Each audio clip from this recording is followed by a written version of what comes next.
it was a really split decision, a really hard one, and I did agonise about it, as you probably would know because you know me. But actually, you, in the end, got to fight against that politics because it is going to try and break it, in my view. It's going to try and break collaboration. Right there in the grey, I think it's grey T-shirt. Hello, can you hear me? Yeah, go on. Yeah, so you mentioned collaboration and long-term view. In Greater Manchester, that's largely been enabled by councils which were predominantly one party for a long time with that ethos. Do you think the rise of fringe parties in recent polling threatens Manchesterism? And if we did see a very different political picture in our city regions, can some of the work that's taken place over the past 15 years be unpicked? For example, a reformer choosing to strip back the regulation of buses to try and save money, like Thatcher did. Yeah, it's a good question. Take that one, and we're going to come, and the last question is coming from the lady right down at the front. I do worry about that. I worry intensely about Britain First choosing Manchester for a rally a couple of weeks ago, because I think they come because they want to, they hate everything that Greater Manchester has built and what we stand for. You know, it's been, as you know, John, it's been built on the sense of partnership between people, places, all communities. And there's a politics out there that wants to damage that, doesn't like the success of it, wants to pit people against each other. And that, I think, is where we find ourselves, and it in some ways goes back to the last question about, you know, the politics of local government. And actually, I'm going to answer a little bit more for the media. You know, if you saw my letter when I wrote to the NEC, I was saying that for me the time had come. It was a really split decision, a really hard one, and I did agonise about it, as you probably would know because you know me. But actually, you, in the end, got to fight against that politics because it is going to try and break it, in my view. It's going to try and break collaboration. It's going to try and break the partnership. It realises there's votes to be having, simple populism that comes with pitting Rochdale against Oldham and blah, blah, blah. You know, that is what it will try and do, divide. And what we've built is, as you know, based on, it's entirely based on the complete opposite. It's based on GM politicians many years ago not being so parochial, and we're able to say, you know what, we'll own an airport together, we'll work together. And that's why GM is different, you know, because they had the ability to rise up and lift up and not get drawn into the pettiness of politics. But yeah, I see that as being definitely at risk in May at the local elections and beyond. And, you know, those who do believe it, so the parties that we can work with should work together to support it. And have our differences, of course, but that's what I'm talking about in terms of a different politics. I don't think you get it right to score a point unless you've put forward what you will do. I feel this more and more as I get older as a politician. You know, it should be like a rule in politics. Yeah. So, yeah, I fully aware of what you're saying, John. Back over that 10-year period, Andy, what would be a thing, not the thing, but a thing, a decision made, a reform introduced, a policy that was pursued that sort of encapsulates, you know, best, not the best, but best, what you mean by Manchesterism, which is about trying to bring social and economic progress and help them work together rather than be pitted against. What would be the sort of example or examples that you would point to if you think about over that 10-year period? It's the one I mentioned, Andrew. It's public control of the buses, an issue that Westminster completely neglected actually when I was there, and I was part of that as well. But that is the one, because I'm obviously the first person to take a completely deregulated system, see what had happened to it in the 40 years of deregulation, which wasn't good. Obviously the fares that were being charged, but no public investment. The depots were, in some cases, a disgrace. Yeah. And bear in mind, these were depots that GM Buses was forced to give away for a few pounds in the 1980s. I had to buy them back for millions. Does that not stick in your throat somewhat? Well, it did mine. But it's when you get that control, you've got a transport system that supports people into work, that, you know, means people aren't late getting into work. It's the foundation for a productive economy, a good functioning public transport system.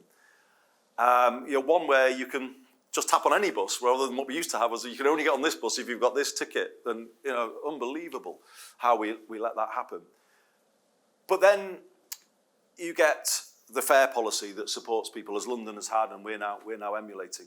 But also, we brought in a good employment charter. So no one runs buses in Greater Manchester unless they're a full member of the Greater Manchester Good Employment Charter. What does it mean? It means every single driver out there on the network today has got coverage of sick pay from day one. You go back to the pandemic 6 years ago, that was not the case. So if you look at that example, buses, bread and butter, people laugh when we go on about it. Well, I'm not going to stop going on about it because it's the vast majority of people use that as their main public transport option. It is supporting the Greater Manchester economy, and it looks better for a start. It looks like it's a more, a more modern system. Gives investors confidence, but crucially, it helps people both working in it, people using it to travel, to get around. So the Manchesterism bit then is that control, isn't it? You're intentional about things. You are intervening where you need to. We would say the public control of housing has been largely lost, particularly when the golden share was abolished, so that councils have no meaningful role now in housing associations. That, I think, was a very damaging step. How can you be in control of your place if you don't control housing? Mm-hmm. Utilities, obviously, we all know some of those issues as well. It's not about, because people will say, oh, this is hopeless sort of left-wing stuff. Well, it's not at all. The economy needs those things to work and work properly for everybody. And if they don't, the housing crisis that emerges, in the end, damages the whole productivity of the whole city region, doesn't it? If people are in such poor housing or worrying themselves to sleep every night because of the cost of the rent, they're hardly going to be productive in work the next day, are they? And you see those two things together in a sense, because you get control of buses or you get control of housing, and then you are more able to make the decisions that you want to make. So just follow that through and then say, well, what have been or what are those decisions, I suppose, and what would you see as being distinctive about the nature of the decisions that you are then making, as opposed to you get more control, but you could have done what was going on before, right? Okay, that's a really good question, and I've got a good answer, hopefully, which is which is the drive to a net zero, carbon neutral Greater Manchester, which we're still 100% committed to, by the way. I talked about future facing. These kind of right-wing politicians here and around the world who are turning their back on that, and we heard it in the Gorton and Denton by-election. You're basically turning your back on the future if you turn your back on that. Manchester has never turned its back on the future. If anything, it's sort of tried to drag it closer, is what it's always done. So we are absolutely committed to a carbon neutral Greater Manchester by 2038. The summary from the Green Summit yesterday was we can still do it, although it's really challenging. And why can we do it? Because particularly transport, the public control allows you to set the pace of decarbonisation. So we'll have an all-electric bus fleet by 2030. So we will have a carbon neutral public transport system at street level. The trams run on renewable energy, the buses will, zero emission, fantastic for people's health. That's happening. I can't do the same about housing, though. You see, that's the point about public control, because you can't set the pace for retrofit when the large chunk of it, the worst housing is in the private rented sector.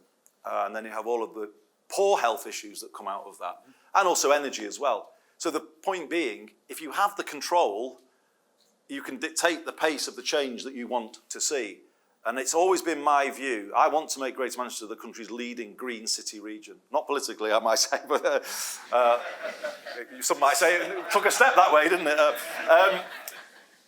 I've said that all the time because I still see this as pure economic and social progress. That is what it is in essence, isn't it? You change people's homes, their transport, their energy systems, and therefore you're changing people's lives and you're creating good jobs. So to me, I absolutely will take on those who argue against that. It's the path to a better, fairer Greater Manchester, indeed country. So that's the point, though. It's at risk 2038 because of the lack of public control over those other essentials.